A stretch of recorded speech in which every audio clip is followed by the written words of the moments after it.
Good morning.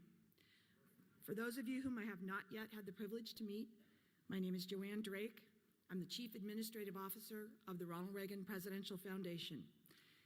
It's truly a pleasure to have all of you here with us this morning. I ask that you now stand for the presentation of the colors by the Naval Base Ventura County Color Guard and remain standing for the Pledge of Allegiance and National Anthem. March on the colors.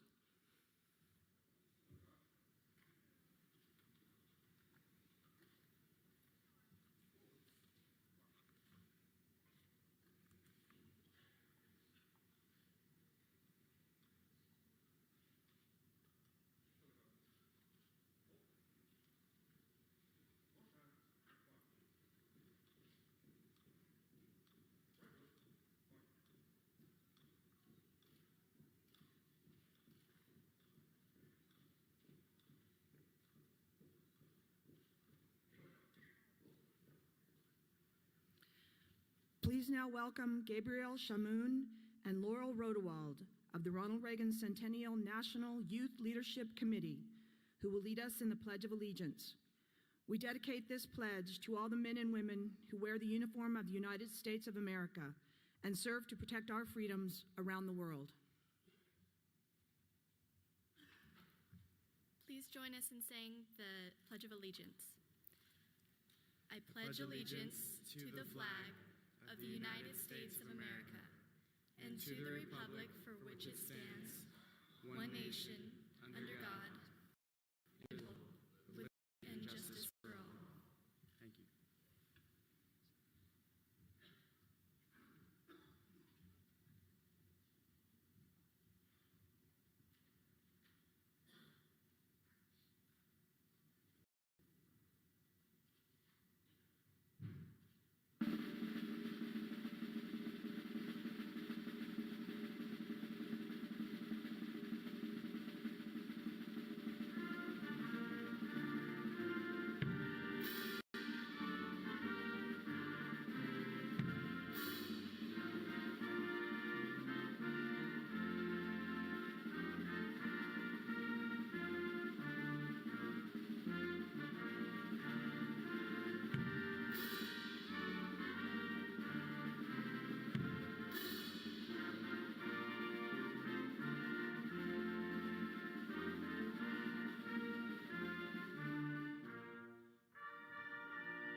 Retire the colors.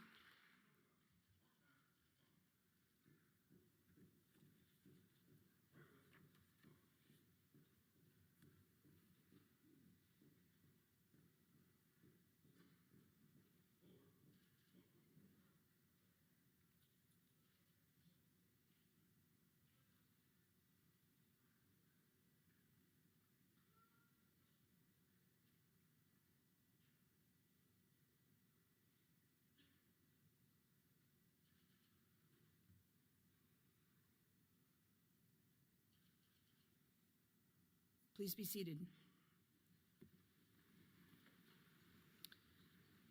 We are gathered here today on this first day of issue for the Ronald Reagan Centennial Stamp to honor a man born 100 years and 4 days ago, when a postage stamp cost all of 2 cents. While all of 2011 will be the centennial year, we are still officially in birthday week of the 100th anniversary of the birth of our nation's 40th president. So we thought it appropriate to issue this stamp at the Ronald Reagan Presidential Library. For all of you philatelic fans in the audience, we are the only location with this first day of issue designation.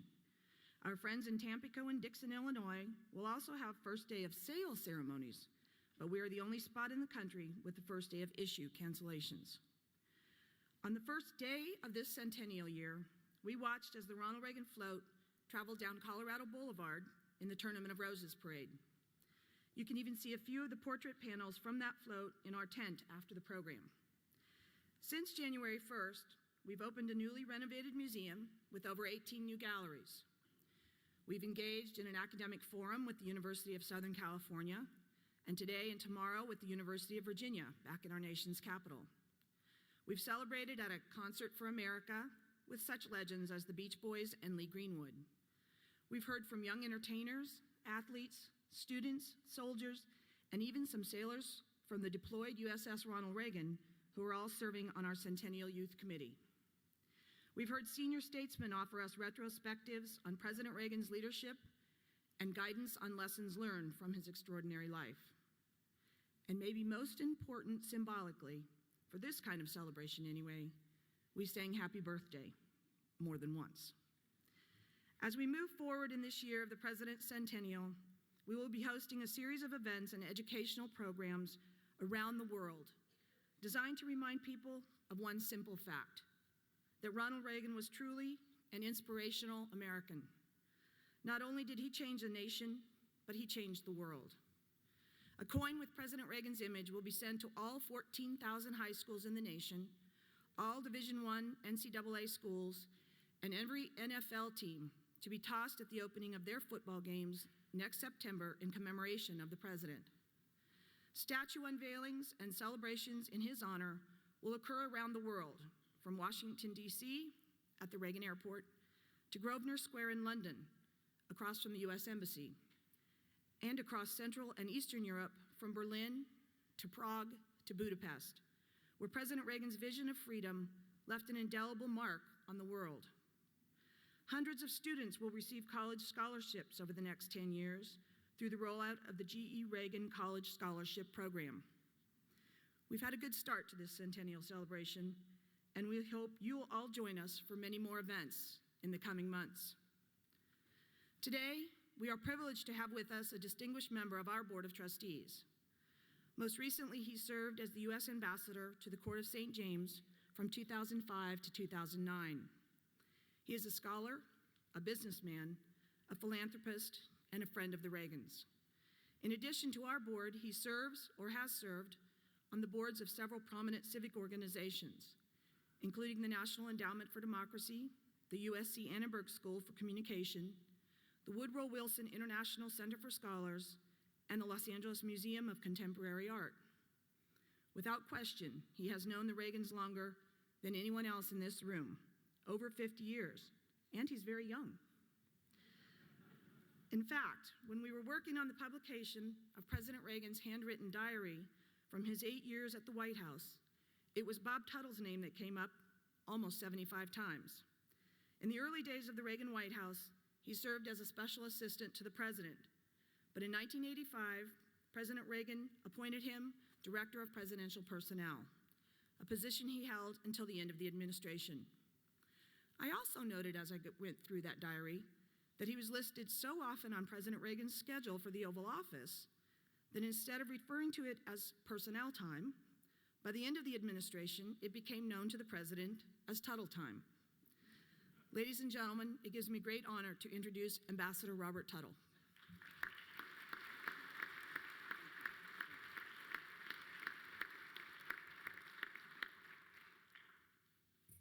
Thank you, Joanne.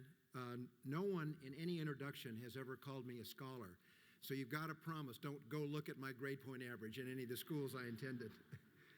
I'm really honored to be here today to represent Mrs. Reagan and the Reagan Foundation.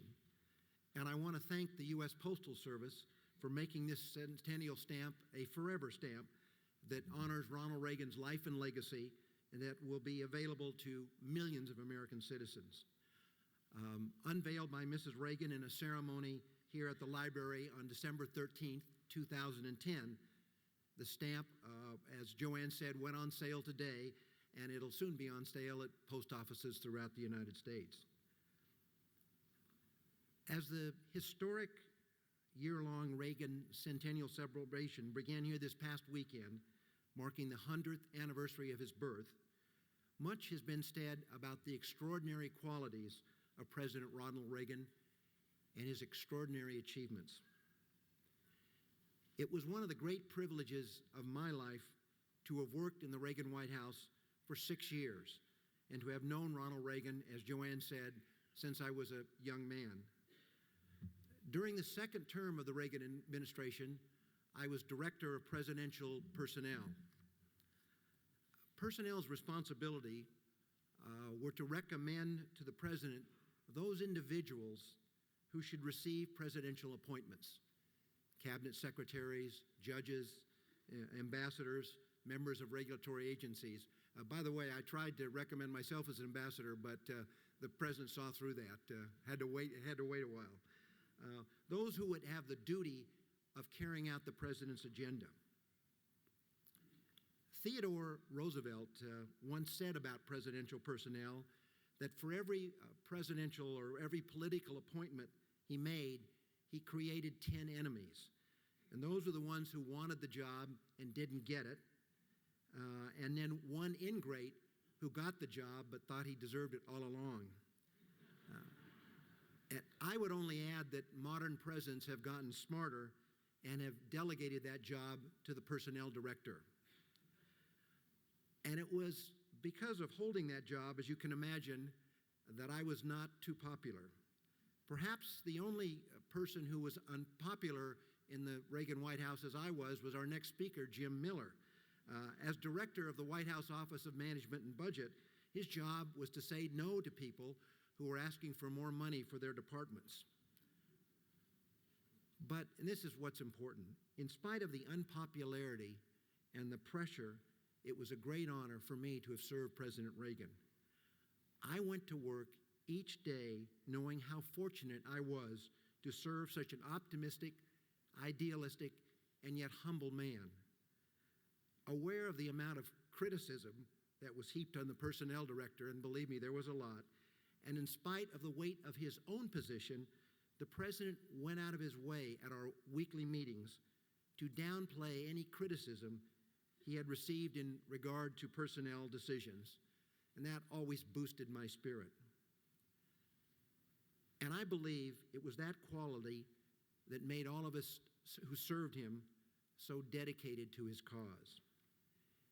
His humbleness, goodwill, and sense of mission motivated his staff, disarmed his opponents, and were the reason for his many, many accomplishments. Let me give you one example of the President's caring nature. And this is a very personal story. And as a way of background, you should know that my parents were good friends of Ronald Reagan. They first met in the late 40s. So they're a long time association. At one of our September 1988 personnel meetings, as I walked into the door for my first greeting, the President said to me right after the greeting, he said, "Bob, I talked to your parents today." I said, "Great, anything special?" He said, "Bob, it's their anniversary." And of course, I was distressed because I always called them early in the day on their anniversary, and I had obviously forgotten to call that day. Of course, the President recognized my distress, and he spent the next several minutes of what were his valuable time assuring me that I had been an extremely good son. I think he might have been exaggerating a little bit there, and that I should not worried about not having called them. And then we began our meeting. But at the conclusion of our meeting, and as I was leaving the Oval Office, the President said, "Bob, don't forget to call your parents." And that was Ronald Reagan, always caring about the other person. And that was one of the qualities that made Ronald Reagan the successful labor union leader, governor of California, President of the United States, and a man who changed the world. Those of us who knew him and worked for him were enriched by our association. Ronald Reagan was not only a great man, he was a good man. Thank you.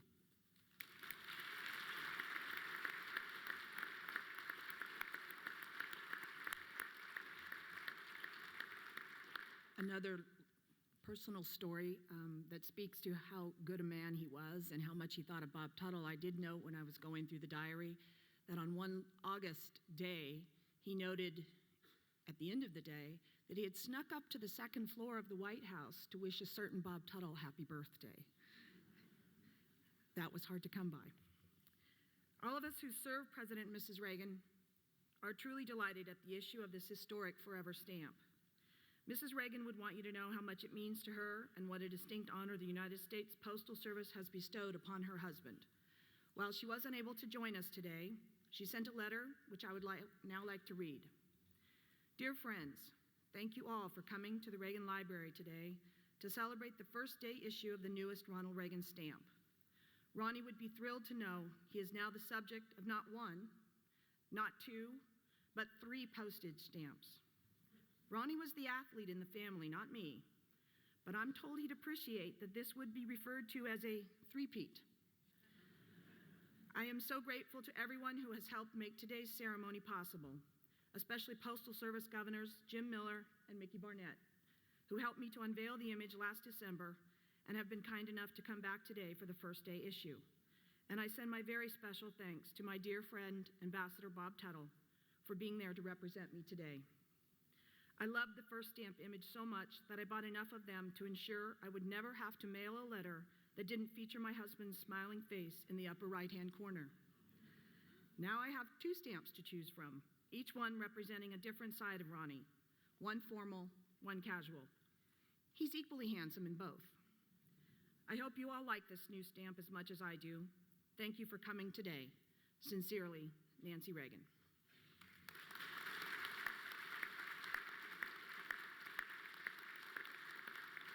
To all of you who serve in the United States Postal Service, please accept our sincere gratitude for all of the work that you've done on this and all of the Ronald Reagan stamps. Now I'd like to ask another Reagan alumni to the podium. He's been with us for every stamp event we've held here at the library, and he's been part of the extended Reagan family for over 30 years, first serving as chairman of the U.S. Federal Trade Commission, and then as a member of the President's Cabinet as director of the Office of Management and Budget from 1985 to 88. And as you heard from Mrs. Reagan, he now serves on the Board of Governors of the United States Postal Service. Jim Miller will tell you a little bit about the Reagan Centennial stamp, and then we'll unveil the final image.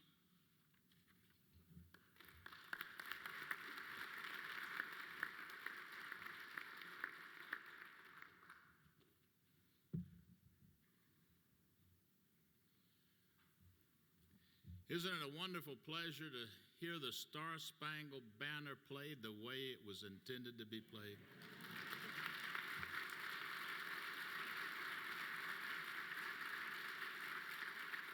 Thank you.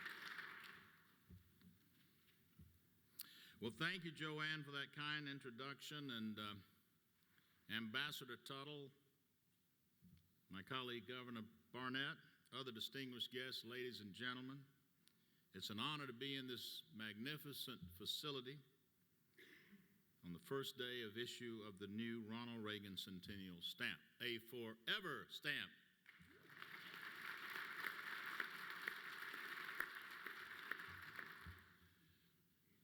If I might take just a personal moment, I just really like the fact that the stamp says Ronald Reagan forever.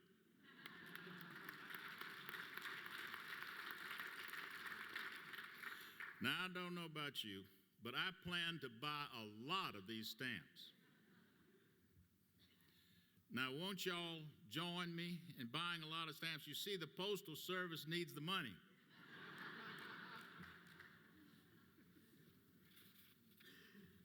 This stamp is being issued in conjunction with a celebration of President Reagan's 100th birthday, as Joanne and Bob were mentioning. Special thanks go out to the 111th Congress, who passed the law establishing the commission, and to President Obama for signing the law, and to everyone that served the commission and participated in its work. Thanks also go to the supporters of the Ronald Reagan Foundation, including Mr. Tuttle and others, and most especially to Mrs. Reagan, who unveiled the stamp on December 13th here at the Reagan Library. And finally, thanks go to the Postal Service's Citizen Stamp Advisory Committee, which orchestrated the choice and development of this new stamp, and to its chair, California's own, Los Angeles' own, Gene Furstenberg. Now, you've seen the stamp. We're about to unveil it, but you know what it looks like. When you look at that stamp, when you look at that image, what one word describes your response? What comes to your mind? Friendly, perhaps, or thoughtful, competent, satisfied? The word that comes to my mind is engaging. For Ronald Reagan was an engaging person. He loved listening to people and exchanging views. In a room, he was more likely to pick out for conversation that person that others had overlooked. Recall that fellow pictured in the newspapers all across America when President Reagan was lying in state at the U.S. Capitol, fellow standing over by the side and he was saluting the president. He had a U.S. flag t-shirt on and shorts. It was a hot day in June when this happened, and he had tennis shoes. Some people made fun of him. He's the fellow President Reagan would have approached to have conversation. He also loved to banter with people he didn't agree with. Consider Pat Donahoe's Uncle Bob, the relative who rousted Pat from bed back in 1975 so he wouldn't be late to take the Postal Service exam, and thus launched the career of a future Postmaster General. At Pat's swearing-in ceremony last month in Washington, Uncle Bob walked in and said, muttering, "You must all be Republicans." "Well, I'm a Democrat." Uncle Bob would have been Reagan's choice for conversation that day. They would have gotten along famously. Now, I've heard it reliably reported that President Reagan's first Attorney General, William French Smith, tried to phone the president from time to time. And he called the White House operator and say, "Hi, I'm Bill Smith. I need to talk to the president." Only to be rebuffed, passed along to someone who would take a message from this fellow Bill Smith. When the mistake was discovered, word went out to the White House operator that when Bill Smith called, they would have put him right through. Well, wouldn't you know it? One night, two good old boys got in a conversation in a bar in Oklahoma and got into a debate about some of the finer points of Reaganomics. And one of them concluded that the only way to resolve their differences was to call the president himself. Now, it was a weekend, and the president and first lady were at Camp David. But when this Bill Smith called, he got through, and he got his answer from the very top. Another especially endearing trait of President Reagan was his modesty. He loved to relate Hollywood producer Jack Warner's reaction on hearing that Reagan was running for governor. "No," said Warner, "Jimmy Stewart for governor, Ronald Reagan for best friend." And when officials in his administration would bob some reception just to get a glimpse of the Gipper, he would say, "Who's minding the store?" The president was very frugal. He told his cabinet one time, Bob, you're probably there, he said that when he was governor of California, one time he had the state mail out the checks on a Friday rather than the usual Monday they mail them out. Now, why was this? Because the price of stamps went up on Monday. Of course, President Reagan's sense of humor is legend, and he could use it to calm and reassure in the most trying of circumstances. As when he was rushed into the emergency room at George Washington University after being shot in March 1981. "Please tell me you're all Republicans," said the waiting surgeons. And there's another part of that. The chief surgeon says, "Today, Mr. President, we're all Republicans." And his first words to First Lady Nancy Reagan after this, and when she arrived, "Honey, I forgot to duck." Now, I tell you these stories not just to entertain, but to illustrate the breadth and depth of the personality that was Ronald Reagan. He was one of a kind. And it is right that we celebrate his life and legacy with constant reminders attached to millions of pieces of mail arriving at homes all across America. Now, ladies and gentlemen, I'll ask Governor Barnett, Ambassador Tuttle, and Ms. Drake to join me here, and we will pull the strings, and you can see the big image. Thank you.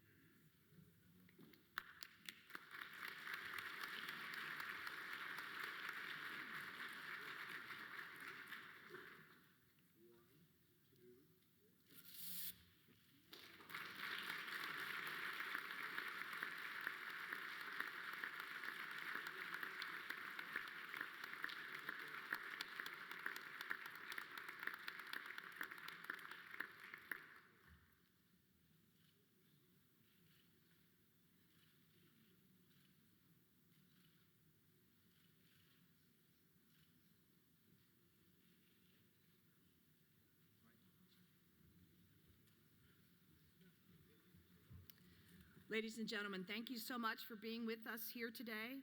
I'd like to direct you to our website, reagancentennial.com, which has more information about the President's centennial year, or as the President would call it, the 61st anniversary of his 39th birthday.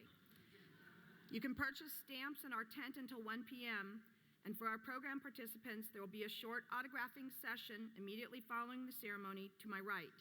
In the interest of time, we ask that you present no more than 2 items for signature.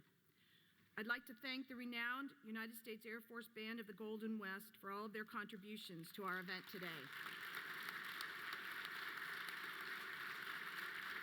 They're always a highlight of our programs. In fact, they were here for the President's funeral, and now they're here to celebrate his life, and we're grateful to you. And they've agreed to play until noon while we're having our autograph session, so we get a private concert. Thank you all for coming. We'll see you over here at Signatures. Please feel free to go into the tent and enjoy the new museum.